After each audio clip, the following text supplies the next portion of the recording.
Hello students, welcome to स्वर्णिम career institute rings. आज हम लोग स्टडी करने वाले हैं जो आपने टॉपिक यहाँ बोर्ड पे लिख रखा है। इसके बारे में मैंने पिछले वाले वीडियो लेक्चर में आपसे कहा था और इसके डायरेक्ट रिजल्ट मैंने आपको बताए थे। आज हम लोग इसका डेरिवेशन सॉल्व करने वाले हैं और उस डेरिवेशन को कंसेप्चुअली हम लोग समझेंगे क्या चीज है। देखिए, electric potential due to a uniformly charge circular ring. ठीक है, ये हमारे पास जो है एक सर्कुलर रिंग है। एक एक चीज मैं आपसे क्लियर कर देता हूं। यहाँ ये एक सर्कुलर रिंग है जो हमारे पास कैसी है, यूनिफॉर्मली चार्ज्ड है। कैसी है, यूनिफॉर्मली चार्ज्ड, कुछ ऐसे। सपोज ये इसकी थ्योरी है, जो भी मैं कुछ बोल रहा हूँ उसकी थ्योरी है। आप इंग्लिश मीडियम वाले बच्चे इसको इंग्लिश में लिख सकते हैं और हिंदी मीडियम वाले हिंदी में लिख सकते हैं। तो मान लेंगे हमारे पास एक रिंग है जो यूनिफॉर्मली चार्ज है, जिसपे कितना चार्ज है, क्यू चार्ज। ये इसका सेंटर है। अब रिंग के प्लेन के परपेंडिकुलर ये इसकी एक्सिस मान ली। इस एक्सिस पे कोई पॉइंट है P। इस पॉइंट P पे हमें क्या निकालना है, इलेक्ट्रिक पोटेंशियल। Right, okay. एक हमसे इस सेंटर पे भी इलेक्ट्रिक पोटेंशियल पूछ सकता है। तो यहाँ दो पोजीशन हुई हमारे पास। नंबर वन क्या, एक तो एक्सिस, एट एक्सिस पे कोई पॉइंट है, वहां निकालना है। और नंबर टू एट सेंटर, ये कहां निकालना है, इसके सेंटर पे। क्या निकालना है, इलेक्ट्रिक पोटेंशियल, मतलब विद्युत विभव। क्लियर है। चलिए अब इसका डेरिवेशन हम करेंगे। तो देखो, मैंने आपको वैसे इसका रिजल्ट आपको बता दिए थे कि इसका रिजल्ट आएगा P पॉइंट पे KQ by root R square plus x square. ये मैंने आपको पिछले लेक्चर में बताया, ये डिस्टेंस x है। और सेंटर पे जो आंसर आता है वो आता है KQ बाई R। क्या आता है, KQ बाई R। क्लियर है। ये दोनों रिजल्ट हमें कॉन्सेप्चुअली सॉल्व करने हैं। ठीक है, तो स्टार्ट करते हैं। मान लेते हैं ये डिस्टेंस x है और इसकी जो रेडियस है वो गिवन है कितनी, r। ये इसकी रेडियस है, रिंग की रेडियस। तो ये सब चीजें हम थ्योरी में लिख सकते हैं अपनी लैंग्वेज के अंदर। क्लियर। चलिए सॉल्व करें। देखो, नंबर वन कौन सा ले रहे हैं, एट एक्सिस। तो कितनी डिस्टेंस पे लिया हमने, x डिस्टेंस पे। क्या फॉर्मूला है, v final minus v initial is equal to minus times of E dot dr। ये हमारा फॉर्मूला होता है R1 से R2। ठीक है, इसको आप लिखोगे v final minus v initial is equal to minus E into dx। देखिए, यहां से जो डिस्टेंस है वो r की फॉर्म में ना लेके हम क्या ले रहे हैं, x ले रहे हैं। तो मैं यहां भी क्या लूंगा, x लूंगा। क्लियर। अच्छा भाई, इसकी क्या लग जाएंगी, लिमिट्स लग जाएंगी। तो पहले कहां होता है, पोटेंशियल डेफिनेशन हमें क्या कहता है कि विभव में सबसे पहले इनिशियल पॉइंट कहां मानते हैं, इन्फिनिटी पे। तो ये तो क्या होगा, इन्फिनिटी। फिर कितनी डिस्टेंस पे, तो आंसर है x डिस्टेंस पे। तो इन्फिनिटी टू x, ये हमारी क्या हो गई, लिमिट हो गई। तो difference, potential difference between two point, number one is P और second number is infinity. Right. तो ये दो पॉइंट्स के बीच में पोटेंशियल डिफरेंस होता है, लेकिन हम इन्फिनिटी पे पोटेंशियल को जीरो मानते हैं, इसलिए P पॉइंट पे पोटेंशियल ऐसे निकाला जाएगा। ठीक है। चलिए अब बात करते हैं E डॉट dx की। देखो, मैंने डिस्प्लेसमेंट जो बताया आपको dr, that is always outward, that is always outward. देखिए, इस जगह पे अगर मैं इस तरफ चलता हूं तो dr डिस्प्लेसमेंट आउटवर्ड मानेंगे। साथ ही इस पॉइंट पे क्या चाहिए, इलेक्ट्रिक फील्ड की डायरेक्शन और उसकी वैल्यू। फिर से देखिए, इस तरफ, या आपको याद होगा पहले वाले चैप्टर में हमने देखा था कि इलेक्ट्रिक फील्ड किसी रिंग के कारण यहां पर किस तरफ होता है, रिंग के परपेंडिकुलर होता है। ये हमने पहले पढ़ा हुआ है। तो इलेक्ट्रिक फील्ड की डायरेक्शन तो इस तरफ होती है और dr भी हम क्या ले रहे हैं, इसी तरफ लेते हैं, जो मैंने इससे पहले वाले लेक्चर में आपको बताया। तो यहां पर थीटा कितना रहेगा, थीटा यहां रहेगा 0। जब थीटा 0 रहेगा, जब थीटा 0 रहेगा उस वाले केस के अंदर आप इसको लिखोगे v final minus v initial. Initially कहा है इंफिनिटी पे, वो 0 हो जाएगा, माइनस आप लिखोगे e into D R E into D x, और cos 0 की वैल्यू कितनी होती है 1, तो इंटू डी एक्स हो गया इंफिनिटी टू x तक। कितना हमें क्लियर हुआ। अब यहाँ e कितना होता है, क्या ये कांस्टेंट है, तो x के साथ e की वैल्यू चेंज होती है। आपको पता होना चाहिए कि जो e की वैल्यू होती है वो k q r upon under root r square plus r square, यानी एक तो स्मॉल आर स्क्वायर पर एक कैपिटल आर स्क्वायर। ये फॉर्मूला आपको याद होना चाहिए। हम पहले से जानते हैं e is equal to k q x upon r square plus x square की power 3/2, k q x upon r square plus x square की पावर कितनी 3/2। ये इलेक्ट्रिक फील्ड होता है इस पॉइंट P पे किसी रिंग के कारण, ये हमें याद होना चाहिए। अब अगर ये है तो इसकी वैल्यू को यहां पुट अप कर दो, तो आपके पास V फाइनल यानी इस पॉइंट पे जो पोटेंशियल मिलेगा दैट इज माइनस इंटीग्रेशन, आप लिखोगे k q x upon r square plus x square की पावर 3/2, साथ में क्या आ जाएगा dx infinity to x, infinity to x। Clear है, इंफिनिटी तो हम क्या कर देंगे, इसको x तक लेके जाएंगे। अब ये अपने आप में एक इंटीग्रेशन है, समाकलन है। ये समाकलन हमें जब करेंगे तो हमें ये आंसर मिलेगा। जिन बच्चों को समाकलन करना आता है, इंटीग्रेशन करना आता है, वो खुद कर सकता है, ठीक है ना। खुद ट्राई करके देखो एक बार, मैं करा रहा हूं, करें, ठीक है।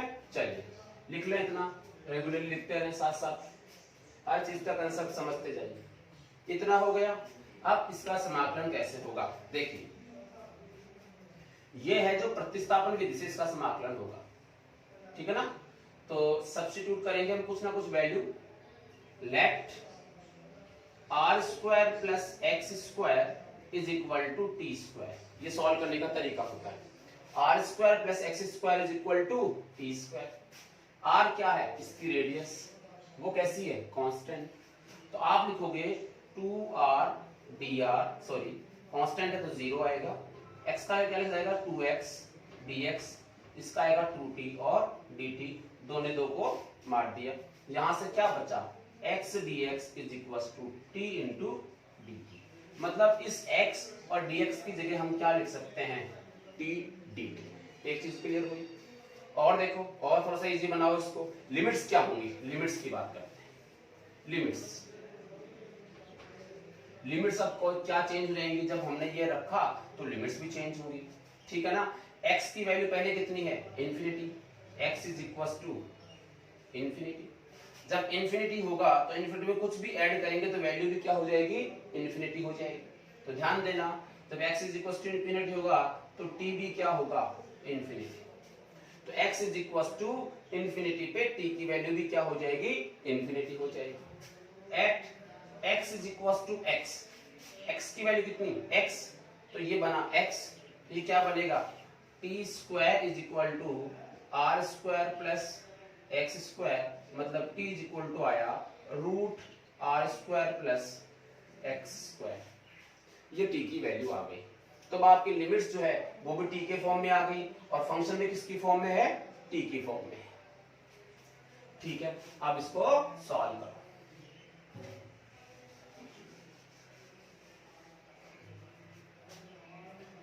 चलिए आगे, चलिए अब आपका ये जो v है, v this is equal to, v को मैं v लिख रहा हूं, v is equal to minus k q constant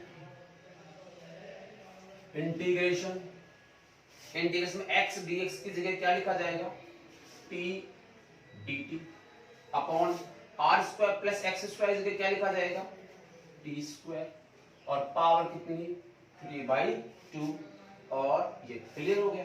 limits देखिए, यहां पर लिमिट क्या होगी x is equal to infinity पे t कितना आ रहा है इंफिनिटी आ रहा है, but x is equal to x पे t कितना आ रहा है root r square plus x square, r square plus x square. ठीक है, अब देखो इसको सॉल्व कर लो, 2 ने 2 को मार दिया और यहां देखिए क्या बचा, माइनस के क्यू।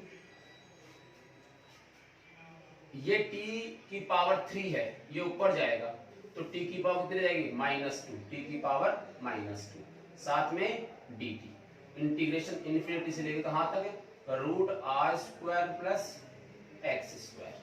सॉल्व करें तो माइनस के क्यू हुआ, t की पावर -2 का मतलब क्या हुआ, t की पावर -2 + 1 और -2 + 1, इसका इंटीग्रेशन हमने किया और ये आएगा इन्फिनिटी से लेके root r square plus x square. चलिए अब देखिए यहां बचेगा -1, माइनस को बाहर लेके आओगे ये कैसा हो जाएगा, प्लस के क्यू। यहां क्या बचेगा, t की पावर -1, तो इसको क्या लिख सकते हैं, 1/t, क्या लिख सकते हैं, 1/t, इन्फिनिटी से क्या लिखोगे, r square plus x square.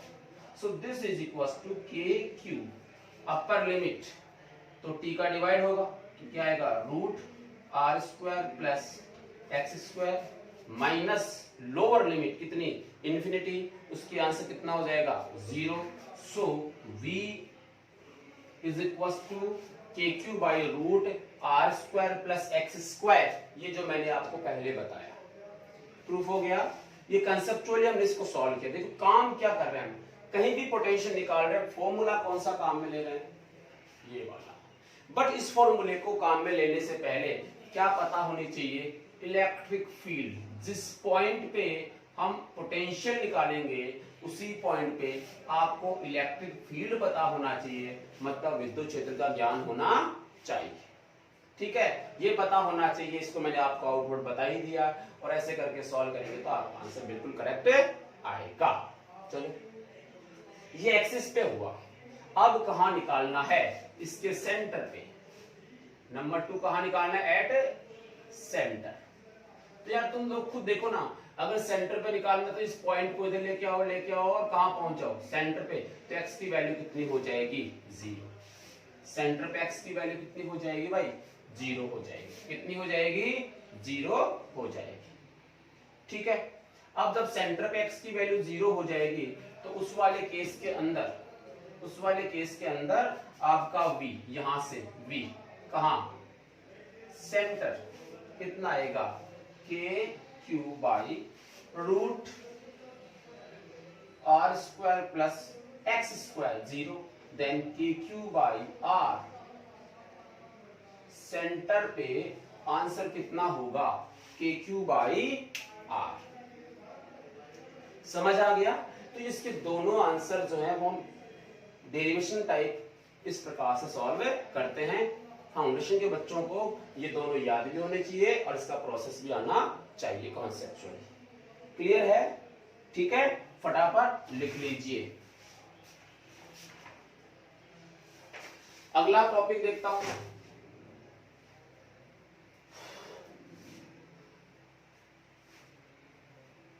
बिठा रहा हूं अभी, लिख लो इसको आप इधर से।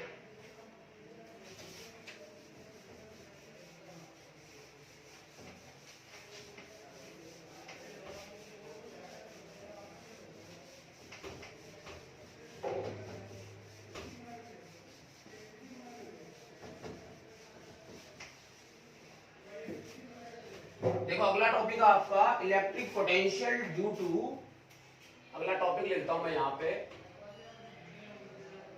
Electric potential due to a uniformly charged arc. ठीक है, एक चाप है, चाप, आर्क का मतलब क्या है, चाप। इसका मीनिंग क्या है, देखो बताता हूं आपको। मान लो आपके पास ये रिंग का कोई टुकड़ा है, ये एक आर्क हो गया, ये कैसा है, यूनिफॉर्मली चार्ज्ड, मतलब एक समान रूप से आवेशित है। कितने चार्ज से आवेशित है, Q चार्ज से एक समान रूप से आवेशित है। इसका कोई सेंटर है, हमसे पूछा गया ये क्या पूछा गया इसके अंदर, electric potential due to uniformly charged arc its center. इसके कहां निकालना आंसर? इसके सेंटर पे आंसर हमें निकालना है।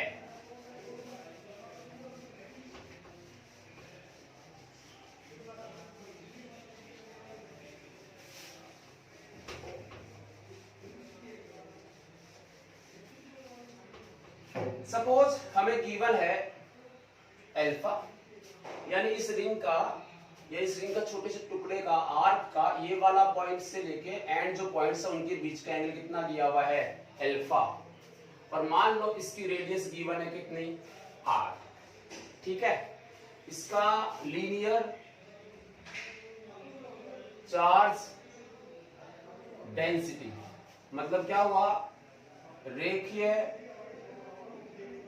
आवेश घनत्व जो है वो कितना मान लेंगे भाई? लैम्डा मान लेंगे। ठीक है, इसका रेखीय आवेश घनत्व कितना मान लेंगे? लैम्डा मान लेंगे। अब यहां देखिए, क्या आप कंसीडर कर सकते हो कि ये पूरा रिंग बन सकती है? और अगर ये रिंग बनती है तो क्या ये रिंग का सेंटर हुआ?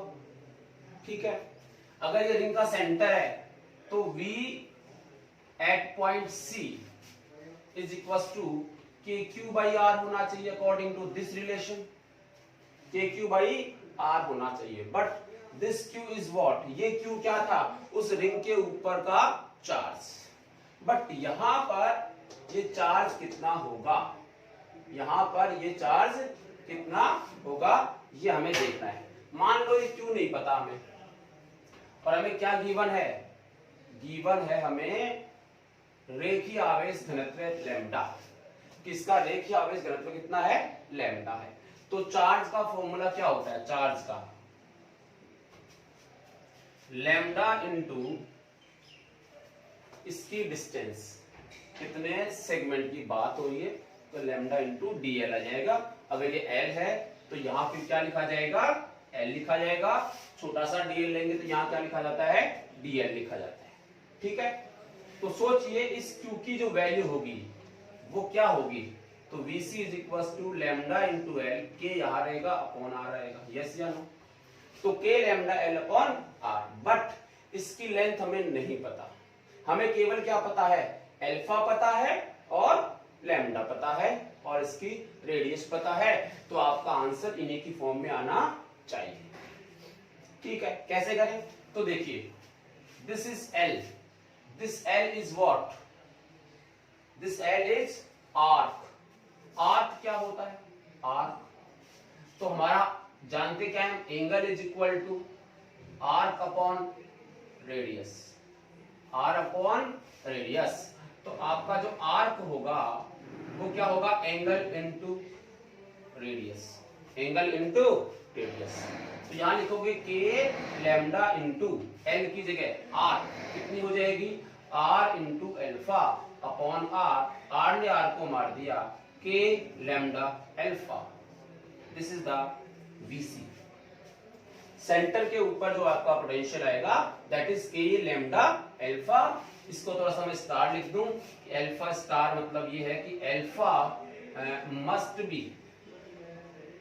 बी इन रेडियन, यानी यहां जब भी आप अल्फा काम में लोगे उसको कौन सी यूनिट में लोगे? रेडियन में लोगे। क्लियर है? तो ये फॉर्मूला जो है आप काम में ले सकते हैं।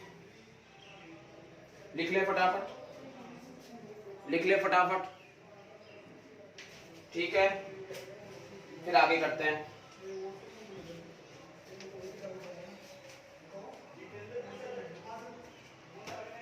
डू फास्ट, चलते हैं आगे।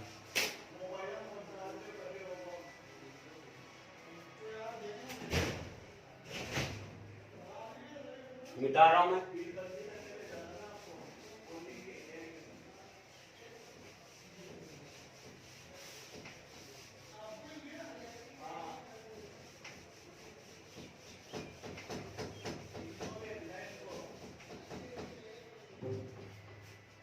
अगला टॉपिक मैं ले रहा हूं potential of metallic sphere,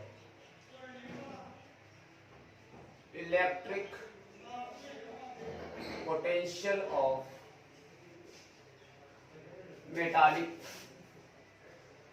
sphere. मतलब ये हुआ कि धात्विक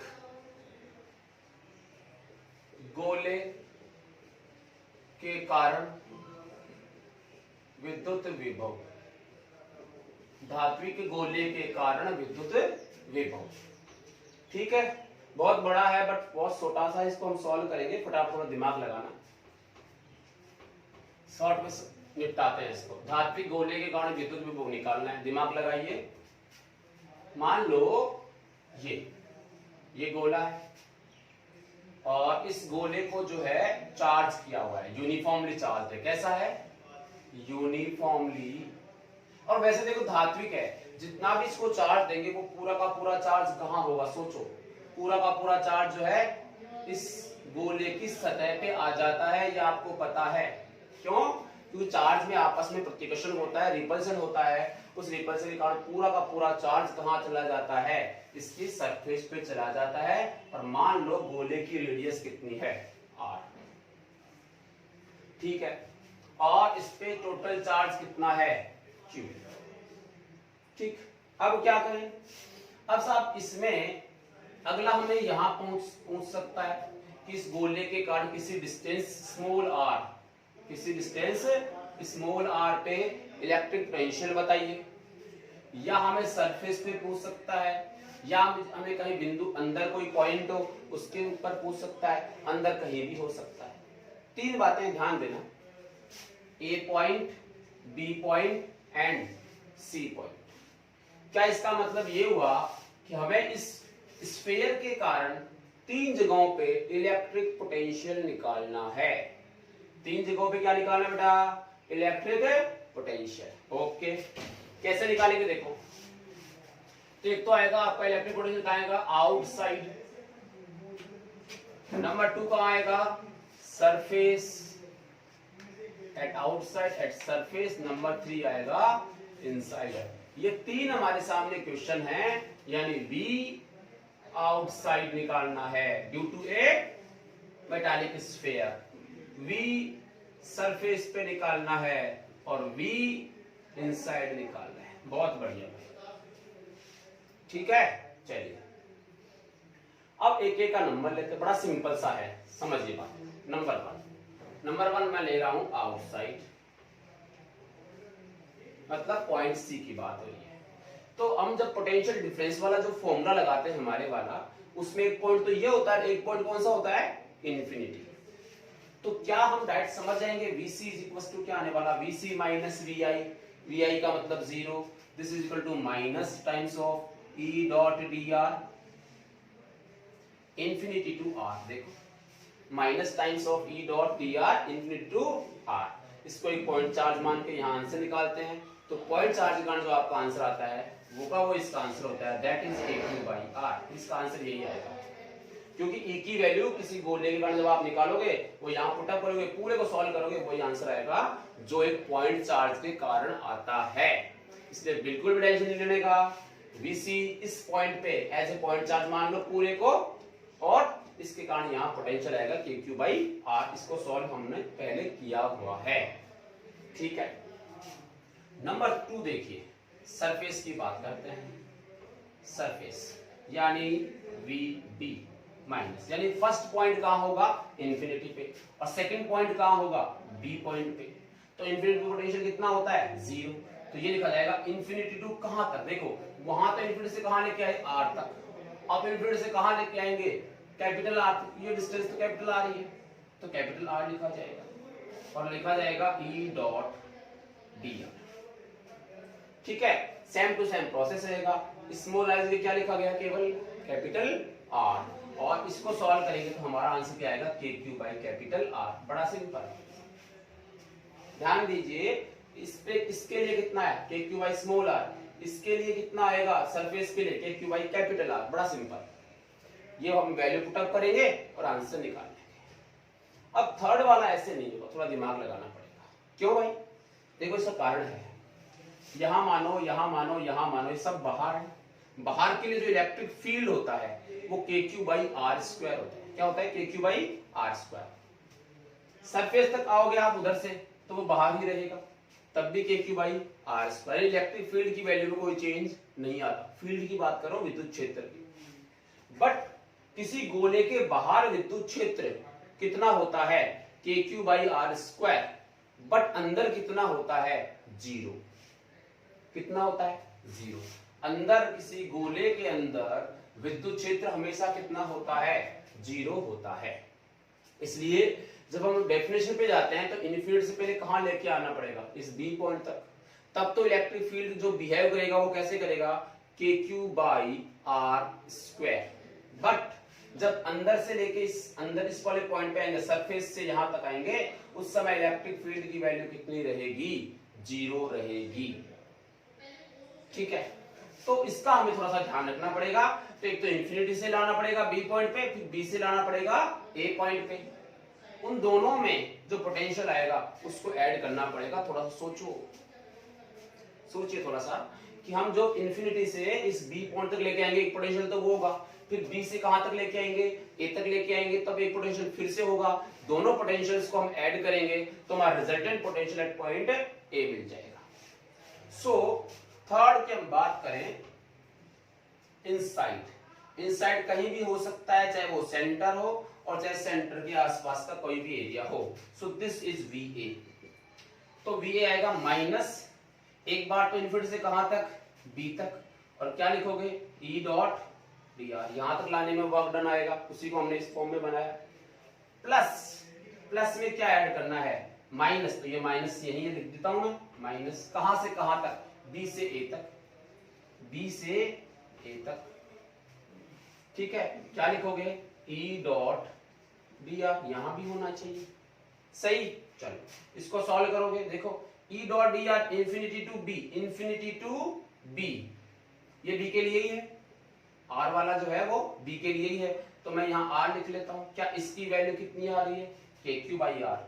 ये तो रहेगा के क्यू बाई आर, इस माइनस को काम में ले लिया और आंसर आया k q by r. But electric field inside the sphere is zero. इसका मतलब ये जीरो हो गया। अगर ये जीरो हो गया तो पूरी टर्म में क्या हो गई, जीरो हो गई। तो माइनस में क्या आएगा, zero.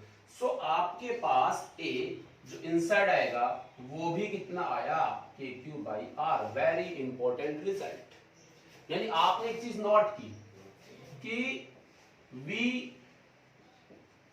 Surface is equal to k q by r और V इनसाइड